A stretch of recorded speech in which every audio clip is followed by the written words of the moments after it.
विद्यार्थी मित्रांनो, कशा आहात तुम्ही सर्व? मजेत ना? आणि आपला आपुलकीचा प्रश्न अभ्यास करताय ना? करायलाच पाहिजे. तर मी प्रियांका मॅम तुमच्यासाठी घेऊन आले आहे इयत्ता 10वी चे बेसिक लेक्चर सिरीज, जे तुम्हाला इयत्ता 10वी साठी खूप महत्त्वाचे आहेत. याच्यामध्ये काय पाहणार आहोत आपण?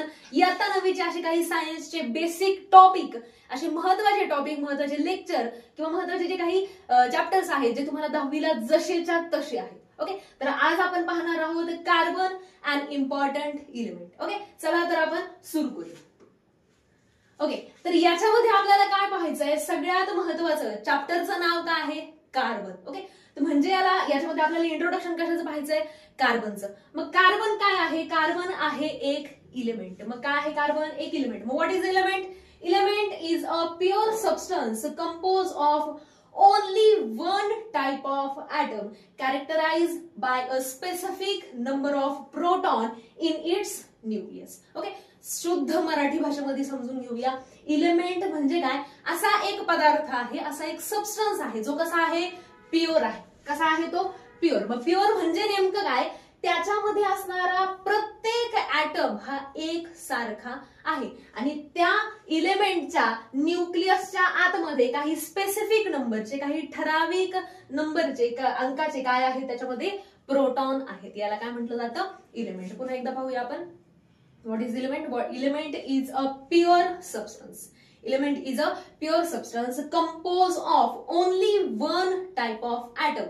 त्याच्यामध्ये जेवढे काही नंबर ऑफ ऍटम प्रेझेंट असणार आहे ते सगळे ऍटम हे एक सारखे असणार आहेत आणि त्याच्यामध्ये जो काही न्यूक्लियस आहे त्या न्यूक्लियस मध्ये जे काही नंबर ऑफ प्रोटॉन असतील ते कशा असणार आहे? काही स्पेसिफिक किंवा ठराविक अंकाचे प्रोटॉन त्याच्यामध्ये प्रेझेंट असतील. उदाहरणार्थ, जर कार्बन मध्ये काही ठराविक अंकाचे प्रोटॉन, आता समोर 6 प्रोटॉन आहेत. ओके, तर 6 प्रोटॉन असणारा दुसरा कोणताही एलिमेंट आपल्याला पाहायला मिळणार नाही. यालाच काय म्हटलं जातं? Specific number of proton in its nucleus. Okay, मग आता आपल्याला कार्बन बद्दल माहिती पाहिजे. मग कार्बन बद्दल काय माहिती पाहिजे आपल्याला? सगळ्यात सुरुवातीला काय दिलंय? सिम्बॉल. मग कार्बन कशाने डिनोट केला जातो? सी ने डिनोट केला जातो. मग कार्बनचा ऍटॉमिक नंबर किती आहे?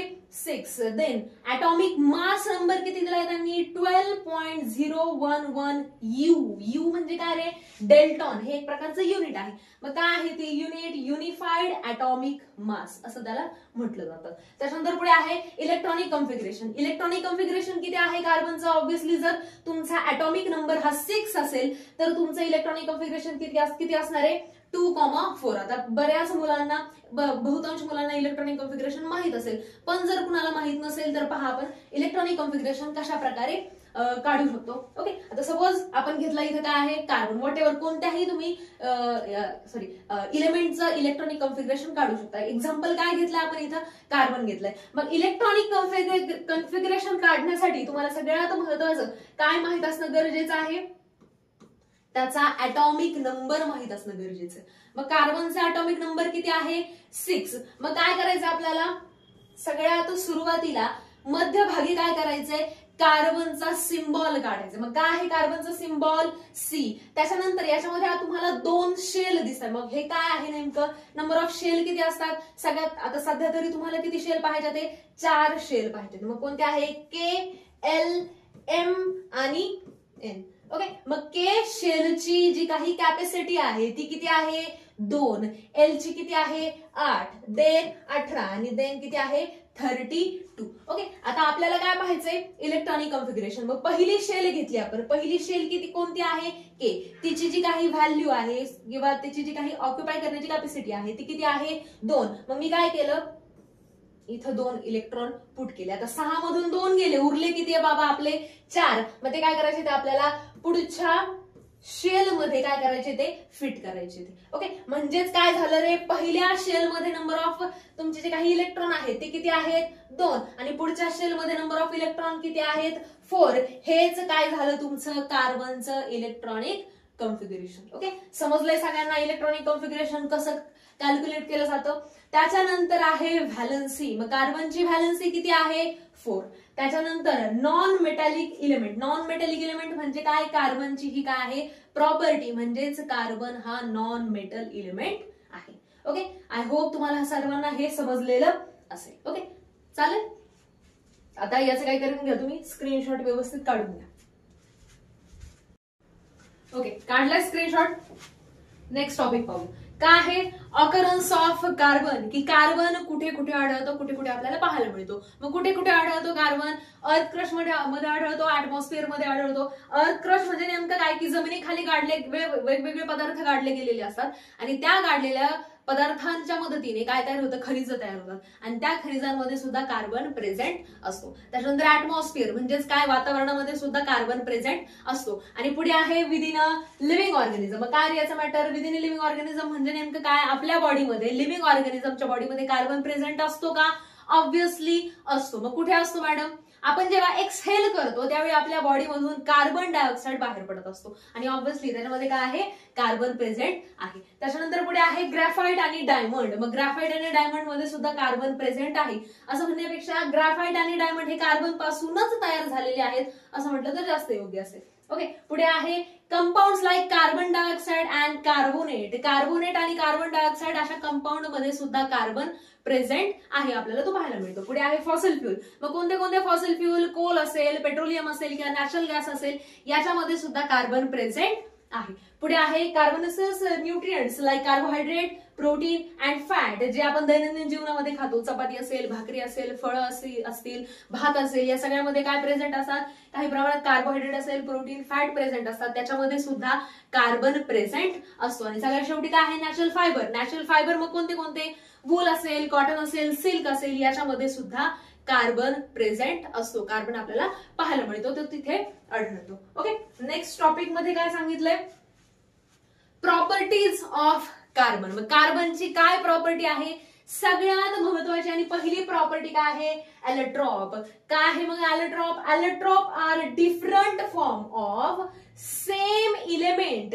एकाच इलेमेंटच्या वेगवेगळ्या अवस्था किंवा डिफरंट त्याचे फॉर्म असतील, विच हॅव, ज्याला केमिकल आणि फिजिकल प्रॉपर्टी ज्या काय आहेत त्या कशा आहेत, डिफरंट. यालाच काय म्हटलं जातं, एलेट्रॉप. पुन्हा एकदा एक्सप्लेन करते, नीट व्यवस्थित लक्ष देऊन ऐका. Allotropes are different form of same element. एकाच इलेमेंटच्या डिफरंट फॉर्म, मात्र त्या डिफरंट फॉर्म मध्ये त्यांचे जे काही केमिकल आणि फिजिकल प्रॉपर्टी आहेत त्या सुद्धा कशा आहेत, वेगवेगळ्या आहेत. यालाच काय म्हटलं जातं, एलेट्रॉप. मग एलेट्रॉप किती आहेत कार्बनचे? 3 एलेट्रॉप आहेत. मग कोणते आहेत ते? डायमंड आहे, ग्रॅफाइट आहे आणि फुलरिन आहे. मग डायमंड सगळ्यांना माहिती आहे. ओके, डायमंड ऑर्नामेंट मध्ये, दागिन्यांमध्ये तो वापरला जातो. ओके, त्याच्यानंतर डायमंड नंतर काय आहे, ग्रॅफाइट. ओके, ग्रॅफाइट कुठे वापरला जातो? पेन्सिल आपण वापरतो, सिस पेन्सिल. ओके, त्याच्यामध्ये जी लीड असते ती कशापासून तयार झालेली असते, ग्रॅफाइट पासून. आणि त्याच्यानंतर सगळ्यात शेवटी काय आहे, फुलरिन. आता फुलरिन हा काय झालेला आहे, रिसेंटली त्याचा शोध लागलेला आहे, त्याच्यामुळे त्याच्याबद्दल जास्त काही माहिती पुस्तकामध्ये सुद्धा किंवा गुगलवर सुद्धा उपलब्ध नाहीये. मात्र जेवढी काही पुरेशी आहे ती तुम्हाला पुस्तकामध्ये दिलेली आहे. ओके, असे कार्बनचे 3 एलेट्रॉप आपण इथे पाहिले. पहिला आहे डायमंड, नंतर आहे ग्रॅफाइट आणि नंतर आहे फुलरिन. ओके, हे त्याच्या खाली पिक्चर्स दाखवलेले आहे. ओके, नेक्स्ट पाहू आपण. मग याच्यामध्ये काय पाहिजे आपल्याला, क्रिस्टलाइन फॉर्म. बरेचसे असे मुलं असतात की ज्यांना क्रिस्टलाइन फॉर्म म्हणजे काय हे एक्झॅक्टली माहित नसतं. ओके, आज तुमचा जे काही डाऊट असेल ते सगळं इथे आपण क्लिअर करून घेणार आहे. ओके, मग काय पाहिलं आपण, सगळ्यात पहिला जो काही पॉइंट आहे तो काय आहे, crystalline form has regular and definite arrangement of atom. याच्यामध्ये आपल्याला 2 डायग्राम दिले आहेत, डायग्राम नंबर ए आणि डायग्राम नंबर बी. तर याच्यामध्ये जर तुम्ही कंपॅरिझन केलं पहिल्या पॉइंट नुसार तर आपल्याला इथेच लगेच आन्सर मिळतं की यापैकी कोणतं स्ट्रक्चर हे क्रिस्टलाइन फॉर्म आहे. पुन्हा एकदा आपण रिपीट करू, का आहे, रेग्युलर. याची अरेंजमेंट कशी पाहिजे, ऍटमची रेग्युलर पाहिजे आणि कशी पाहिजे, डेफिनाइट पाहिजे. जर आपण ए पाहिली, डायग्राम नंबर ए पाहिली, तर याच्यामध्ये जे काही ऍटम आहेत हे कसे आहेत रे, रॅन्डमली कुठेही त्यांना फिक्स केलेलं आहे. म्हणजे याच्यामध्ये जे काही अरेंजमेंट आहे ही रेग्युलर आहे का, नाही. म्हणजे diagram number A he crystalline form show करत नाही. मग बी आहे का, आहे बाबा. काय होतं याच्यामध्ये, जे काही ऍटम आहे हे डेफिनाइट आणि रेग्युलर शेप मध्ये अरेंजमेंट त्यांची केलेली आहे. मग याच्यामध्ये जे काही डायग्राम नंबर बी आहे ती काय आहे, क्रिस्टलाइन फॉर्म शो करते किंवा त्याच्याकडे क्रिस्टलाइन फॉर्म ही प्रॉपर्टी आहे. आता उर्वरित जेवढ्या काही तुम्हाला इथे डायग्राम दिसत आहेत याच्यामध्ये सगळ्या डायग्राम ह्या काय आहेत, क्रिस्टलाइन फॉर्मचे उत्तम उदाहरण आहे, उत्तम एक्झाम्पल आहे. याच्यामध्ये पहिलं काय आहे, डायमंड. ओके, पुढे आहे स्नोफ्लेक्स. आकाशामधून जो बर्फ पडतो तो, त्याच्यानंतर शुगर आहे, सॉल्ट आहे, बर्फ आहे किंवा ॲलम म्हणजेच तुरटी, हे सगळे काय आहेत क्रिस्टलाइन फॉर्मचे उत्तम उदाहरणं आहेत. ओके, त्याच्यानंतर पुढे काय सांगितलंय दुसरा point, they have high melting and boiling point.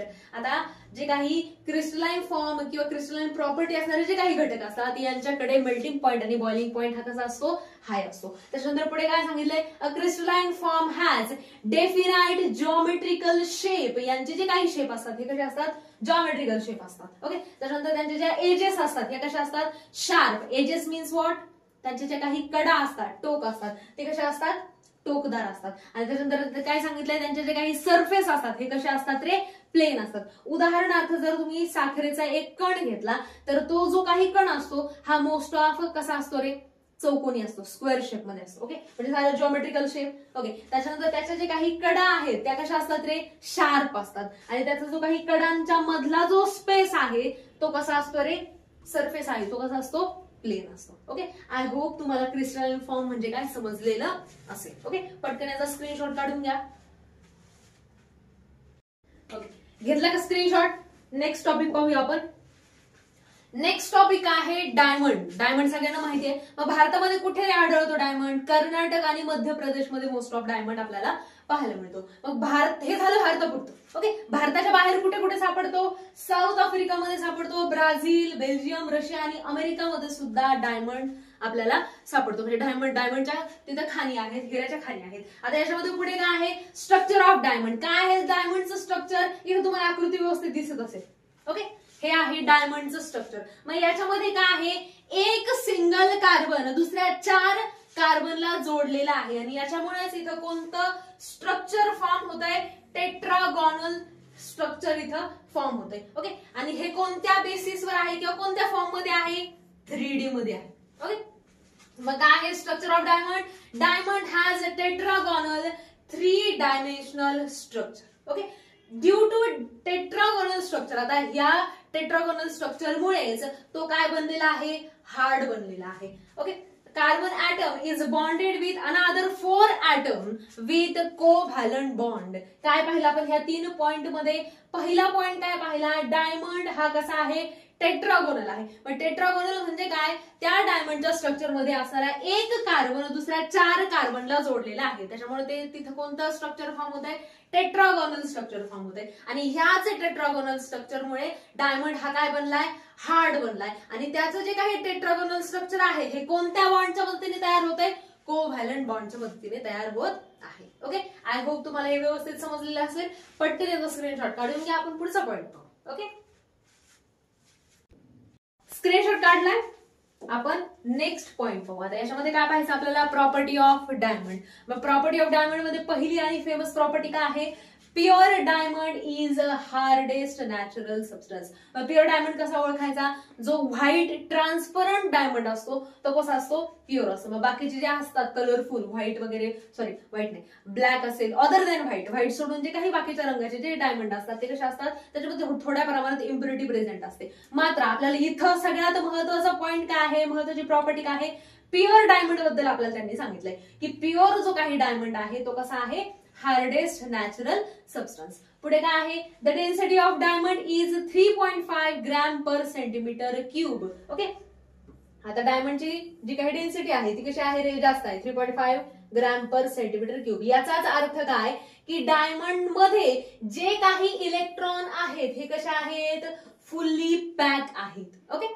म्हणून त्याची डेन्सिटी कशी आहे, जास्त आहे, 3.5 ग्रॅम पर सेंटीमीटर क्यूब. पुढे आहे मेल्टिंग पॉइंट ऑफ डायमंड. किती आहे melting point of diamond, 3500 degree Celsius. म्हणजेच काय, जर तुम्ही त्या डायमंडला, पर्टिक्युलर डायमंडला जर एवढं टेम्परेचर प्रोव्हाइड केलं तर ऑब्व्हियसली तो काय होणार आहे, मेल्ट होणार. Okay, diamond does not dissolve in any solvent. Diamond हा कोणत्याही प्रकारे कोणत्याही सॉल्व्हंट मध्ये तो डिझॉल्व होत नाही, ऍसिड आणि बेस मध्ये सुद्धा नाही. त्याच्यामुळेच आपण डायमंड पासून ऑर्नामेंट बनवू शकतो, दागिने बनवू शकतो. ओके, तुम्हाला दोन्ही पॉइंट समजले असतील. काय, diamond does not dissolve in any solvent and acid and base have no any effect on diamond. Okay, got it, समजलंय. Diamond does not have free electron. आपण जसं इथं पाहिलं डेन्सिटी मध्ये, ह्या डायमंडच्या स्ट्रक्चर मध्ये जेवढे काही इलेक्ट्रॉन आहेत हे कसे असतात रे, कंपोज असतात, फुल्ली पॅक असतात, म्हणून ते कसे आहेत, फ्री नाहीयेत, आणि म्हणूनच त्यांच्यामध्ये जी काही इलेक्ट्रिसिटी आहे ही वाहून नेली जाऊ शकत नाही, म्हणून आपण त्याला काय म्हणतो, bad conductor of electricity. Okay, समजलंय व्यवस्थित. त्याच्यानंतर पुढे काय आहे, when diamond is heated at 800 degree Celsius in the presence of oxygen, जेव्हा आपण एखादा डायमंड 800 डिग्री सेल्सिअस पर्यंत in the presence of oxygen जेव्हा हीट करतो, त्याला टेम्परेचर प्रोव्हाइड करतो, त्यावेळी कार्बन डायऑक्साइड सोडून इतर कोणताही पदार्थ, इतर कोणताही वेगळा सबस्टन्स त्याच्यामध्ये तयार होत नाही. ओके, आय होप तुम्हाला ह्या प्रॉपर्टी समजलेली असतील. पटकन याचा स्क्रीनशॉट काढून घ्या. आपण पुढचा पॉइंट पाहू. ओके, काढला स्क्रीनशॉट. आपण नेक्स्ट पॉइंट पाहू. आता ह्या पॉइंट मध्ये काय पाहायचं आपल्याला, युजेस ऑफ डायमंड. मग डायमंड मोस्ट ऑफ कुठे युज केला जातो, ऑर्नामेंट्स, दागिन्यांमध्ये याचा जास्त वापर होतो. मग काय सांगितलंय, पहिला पॉइंट, पहिला युज काय आहे, diamonds are use in glass cutting किंवा रॉक ड्रिलिंग मशीन मध्ये सुद्धा डायमंडचा वापर केला जातो. वेगवेगळ्या प्रकारे इथं तुम्हाला चित्र दिसत असतील. आता हे ड्रिलिंग मशीन मध्ये वापरलं जातं. ओके, आणि हे जे आहे हे काही आय सर्जरी मध्ये वापरतात किंवा काही ग्लास कटिंग मध्ये वापरतात. मग पहिला यूज काय पाहिला आपण, ग्लास कटिंग किंवा रॉक ड्रिलिंग मशीन मध्ये डायमंडचा वापर केला जातो. दुसरा यूज आहे ऑर्नामेंट, म्हणजे दागिन्यांमध्ये डायमंडचा वापर केला जातो. पुढे आहे आय सर्जरी. आय सर्जरी मध्ये सुद्धा वेगवेगळ्या प्रकारच्या डायमंडच्या चाकूंचा किंवा कटरचा वापर केला जातो. आणि पुढे आहे डायमंड डस्ट. आता डायमंड डस्ट ही काय संकल्पना आहे, जेव्हा आपण एखादं लाकूड तोडतो किंवा लाकूड करवतीच्या मदतीने किंवा जे काही मशीन वगैरे असतात त्यांनी जेव्हा आपण कापतो, तेव्हा त्याच्यामधून काय बाहेर पडतो रे, लाकडाचा भुसा. सेम तसंच जेव्हा आपण एखाद्या डायमंडला पैलू पाडतो, तेव्हा जेव्हा त्याला आपण आकार देतो, त्यावेळी त्याच्यामधून काय बाहेर पडत असतो रे, काही चुरा बाहेर पडत असतो. त्यालाच म्हटलं जातं डायमंड डस्ट. आणि त्याच डायमंड डस्टच्या मदतीने दुसऱ्या नवीन डायमंडला काय केली जाते रे, पॉलिश केली जाते. ओके, आणि त्याच्यानंतर पुढे काय आहे, diamond is use in making Windows. मग कोणत्या घरांच्या खिडक्यांमध्ये डायमंड वापरला जातो, कुणाच्याही घरांच्या खिडक्यांमध्ये डायमंड वापरला जात नाही. मग कुठे वापरतात ते, आर्टिफिशियल सॅटेलाइट जे असतात त्या आर्टिफिशियल सॅटेलाइट मध्ये ज्या काही विंडोज असतात, खिडक्या असतात, त्यांच्यामध्ये काय केलं जातं, डायमंडचा वापर केला जातो. मग का बरं वापरलं जातं, त्याच्यामध्ये जे काही रेडिएशन असतात स्पेसमध्ये, त्या रेडिएशन पासून आर्टिफिशियल सॅटेलाइटला प्रोटेक्ट करण्यासाठी अशा प्रकारच्या डायमंडच्या विंडोजचा यूज केला जातो. ओके, आय होप तुम्हाला डायमंडचे यूज समजले असेल. पटकन याचा स्क्रीनशॉट काढून घ्या. आपण पुढचं पॉइंट पाहू. ओके, काढलं स्क्रीनशॉट. आता नेक्स्ट पॉइंट काय आहे, नेक्स्ट पॉइंट ग्राफाइट. याच्या आधी आपण काय पाहिलं, डायमंड. डायमंड कुठे सापडतो हे पाहिलं, डायमंडच्या प्रॉपर्टी पाहिल्या, डायमंडचे यूज पाहिले. आता आपल्याला पाहायचंय ग्राफाइट. मग what is mean by graphite, काय आहे ग्राफाइट. ग्राफाइट आहे कार्बनचं electron. Okay, graphite is found in natural state. कुठे कुठे आढळतो ग्राफाइट, रशियामध्ये आढळतो, न्यूझीलंडमध्ये आढळतो, अमेरिका आणि इंडियामध्ये सुद्धा ग्राफाइट आढळतो, सापडतो. पुढे काय आहे, एव्हरी कार्बन ऍटम. जे काही ग्राफाइटचे प्रत्येक कार्बन ऍटम आहे, हा प्रत्येक कार्बन ऍटम दुसऱ्या 3 कार्बन ऍटमला जोडला गेलेला असतो. जसं आपण डायमंड मध्ये पाहिलं, डायमंड मध्ये एक कार्बन ऍटम दुसऱ्या 4 कार्बन ऍटमला जोडला गेलेला होता. त्याच्यामुळे त्याला काय म्हणत होतो आपण, टेट्रागोनल स्ट्रक्चर त्याचा तयार होतो. टेट्रागोनल आपण त्याला म्हणत होतो. मात्र इथे ग्राफाइट मध्ये जर आपण पाहिलं तर एक कार्बन ऍटम दुसऱ्या 3 कार्बन ऍटमला जोडलं गेलेलं आहे. त्याच्यामुळं इथं जे काही स्ट्रक्चर तयार होत आहे, हे स्ट्रक्चर कोणतं तयार होत आहे, हेक्सागोनल स्ट्रक्चर तयार होत आहे. ओके, पुढचा पॉइंट काय आहे, graphite is crystal is made up of. आता जे काही ग्राफाइट आहे हे कशापासून तयार होते, कार्बन ऍटमच्या वेगवेगळ्या शीट किंवा लेअर पासून ग्राफाइट तयार होत आहे. आणि त्याच्यानंतर पुढे काय आहे, this layers slip over each other on applying pressure. जर आपण त्या लेअरवर किंवा त्या शीटवर जर आपण प्रेशर अप्लाय केला तर त्या एकमेकांवरून काय होणार आहे, घसरणार आहे, स्लिप होणार आहे.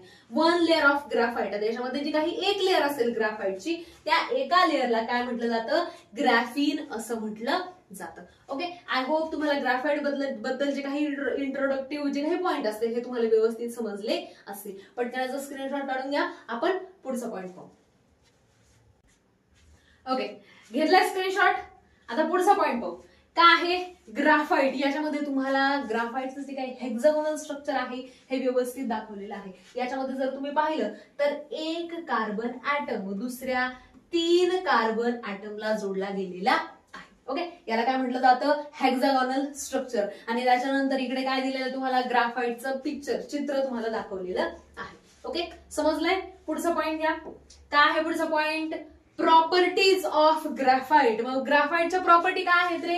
Graphite found in nature is black. आता निसर्गामध्ये जेव्हा केव्हा ग्राफाईट सापडतं मग ते कोणत्या फॉर्म मध्ये सापडतं, ते असतं black, soft, brittle and slippery. Black म्हणजे काळसर असतं, सॉफ्ट म्हणजे मऊ असतं, त्याच्यानंतर ब्रिटल म्हणजे कसं रे, ठिसूळ. आता ठिसूळ म्हणजे नेमकं काय, जर आपण त्याला हाताने प्रेस केलं, त्याच्यावर हाताने जर प्रेशर अप्लाय केला तर ते तुटत नाही, पण जर ते हातातून निसटून खाली पडलं जमिनीवर तर ते सहज फुटतं. त्याचं उत्तम उदाहरण म्हणजे बर्फ. ओके, बर्फाचा गोळा, त्याला काय म्हणतात ब्रिटल. आणि स्लिपरी म्हणजे काय रे नेमकं, आता ते ऑब्व्हियसली सॉफ्ट आहे म्हणजे ते कसं असणार आहे, घसरडं असणार. ओके, पहिलं पॉइंट आय होप तुम्हाला समजलं असेल. पुढे काय आहे, each layer of graphite have free electron move continuously within a entire layer. आता जे काही ग्राफाईटची एक लेअर असेल त्या लेअर मध्ये काही पर्टिक्युलर इलेक्ट्रॉन असणार आहेत, मात्र ते इलेक्ट्रॉन कसे आहेत रे,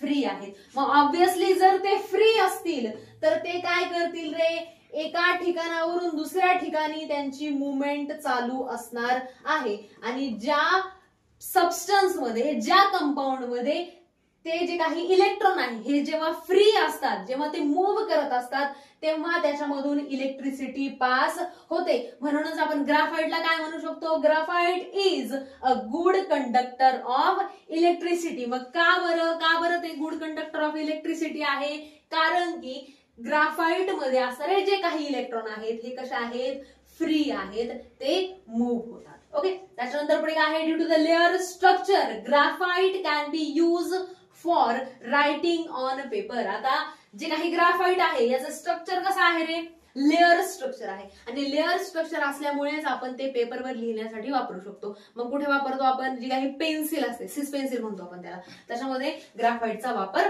होतो. त्याच्यानंतर ग्राफाईटची डेन्सिटी किती आहे रे, 1.92 म्हणजे 1.9 पासून 2.3, 1.9 to 2.3 gram per centimetre cube एवढी ग्राफाईटची डेन्सिटी आहे. आणि त्याच्यानंतर काय सांगितलंय, graphite does not dissolve in most solvent. म्हणजे जास्तीत जास्त द्रावणामध्ये ग्राफाईट डिझॉल्व्ह होत नाही. ओके, आय होप तुम्हाला जे काही प्रॉपर्टी आहेत ग्राफाईटच्या त्या व्यवस्थित समजलेल्या असतील. पटकन याचा स्क्रीनशॉट काढून घ्या. आपण पुढचा पॉइंट पाहूया.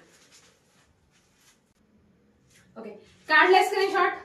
ओके, आता पुढे काय पाहिजे आपल्याला, युजेस ऑफ ग्राफाईट. मग ग्राफाईट कुठे कुठे वापरलं जातं. आतापर्यंत पाहिलेल्या माहितीनुसार तुम्हाला समजलं असेल की पेन्सिल मध्ये ग्राफाईटचा वापर होतो. मग अजून कुठे वापरलं जातं, graphite is use for making lubricant. जे काही ल्युब्रिकंट असतात, मग what is mean by lubricant, असं फ्लुइड, असा सबस्टन्स जो फ्रिक्शन कमी करण्यासाठी मदत करतो, याला काय म्हटलं जातं, ल्युब्रिकंट. मग काय आहे, कोणतं ल्युब्रिकंट आपण वापरतो, ग्रीस असेल, ऑइल असेल, याला आपण ल्युब्रिकंट म्हणतो. ओके, मग ल्युब्रिकंट तयार करण्यासाठी आपण ग्राफाईटचा वापर करतो. Graphite is use for making a carbon electrode. Electrode जे आहेत, आता पुढे 10वीला तुम्हाला गेल्यावर वेगवेगळे एक्सपेरिमेंट पाहायचे ते, त्याच्यामध्ये जे काही इलेक्ट्रॉड असतात हे कशापासून बनलेले असतात रे, ग्राफाईट पासून. ओके, म्हणजे जे काही कार्बन इलेक्ट्रॉड आहे ते बनवण्यासाठी कशाचा वापर केला जातो, ग्राफाईटचा वापर केला जातो. पुढे आहे graphite is use in pencil for writing. Writing करण्यासाठी आपण पेन्सिल मध्ये जी काही लीड वापरतो ती ग्राफाईट पासून तयार झालेली असते.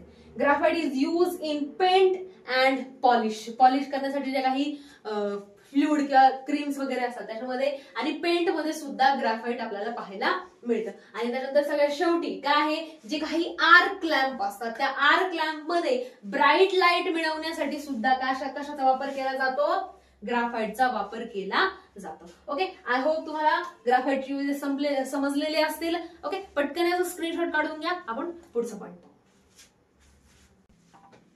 ओके, घेतला स्क्रीनशॉट. तर आज आपण काय काय पाहिलं, डायमंड पाहिलं, डायमंडच्या प्रॉपर्टी पाहिल्या, डायमंडचे युजेस पाहिले, त्याच्यानंतर आपण पाहिलं ग्राफाइट, ग्राफाइटचे प्रॉपर्टी, ग्राफाइटचे युजेस, त्याच्यानंतर आपण पाहिलं क्रिस्टलाइन फॉर्म, इलिमेंट काय असतं, कार्बनचं इंट्रोडक्शन घेतलं. ओके, ह्या एंटायर लेक्चर तुम्हाला व्यवस्थित समजलं असेल मला अशी आशा आहे. जर तुम्हाला हे लेक्चर आवडलं असेल तर तुमच्या मित्रमैत्रिणींना नक्की शेअर करा आणि आपल्या स्मार्ट ब्रिज इन्स्टिट्यूटला सबस्क्राईब करायला विसरू नका. ओके, तोपर्यंत हसत राहा, खेळत राहा आणि अभ्यास करत राहा.